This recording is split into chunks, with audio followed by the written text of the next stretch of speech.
All right, team, it's time for this week's Safety Talks, and we're diving into a big one. The Global EHS Audit team is here for a week-long compliance check, starting with a facility tour and running all week. We're here to show them a workplace with no injuries, no equipment damage, and safety first. Who's ready to make that happen every day this week? Let's lean on our 3 safety obligations. First up, see safety. You've got to own your safety by making smart, safe choices every time. Absolutely, and next is on safety. You're looking out for your teammates.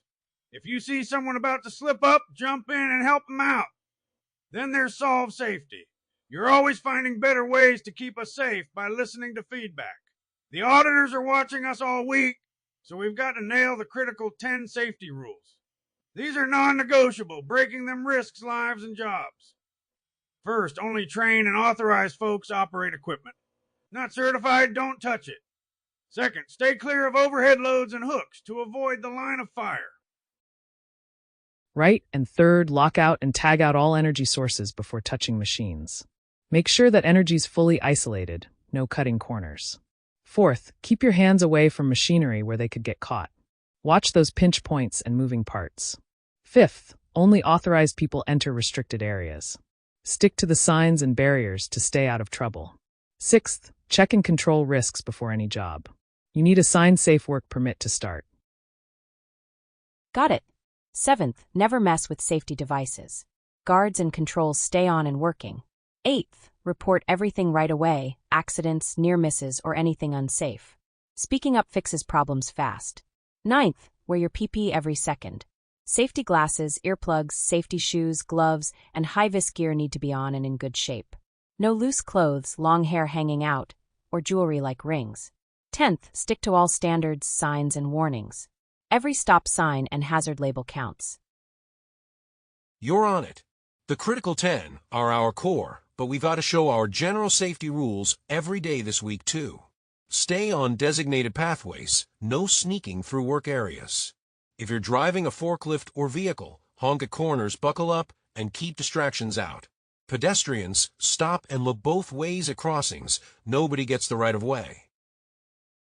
And don't forget critical procedures for lifting, working at heights, confined spaces, hazardous energy, or chemicals. You can't start without approved permits. Safe work, hot work, or confined space entry permits have to be signed. Keep your head in the game. Skip medications that fog your focus, and don't touch cell phones in active areas or while running equipment. Your training is what makes you the pro. If you're unsure about a job or procedure, ask a supervisor right away.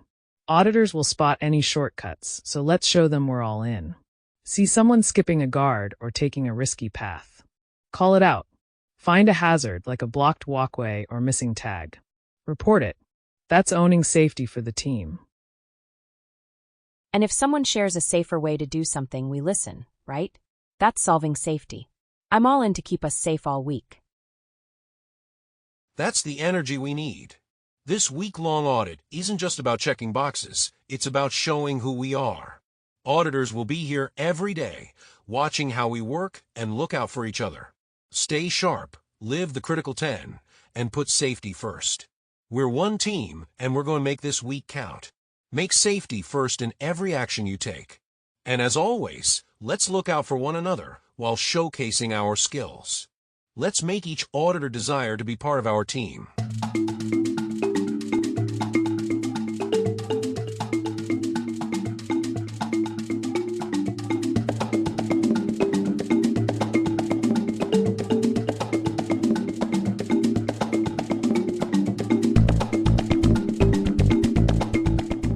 People cause accidents. To be more exact, people not paying attention or doing something that they shouldn't be doing causes accidents. To put it another way, accidents result from varying degrees of carelessness, sloppiness, negligence, inattention, neglect, and ignorance.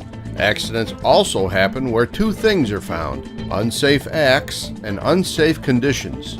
Unsafe conditions occur when there is a failure to identify, control, remediate, or train properly against a hazard. Even though there can be multiple human causes, accident investigations will always identify the human failure to correct the hazard.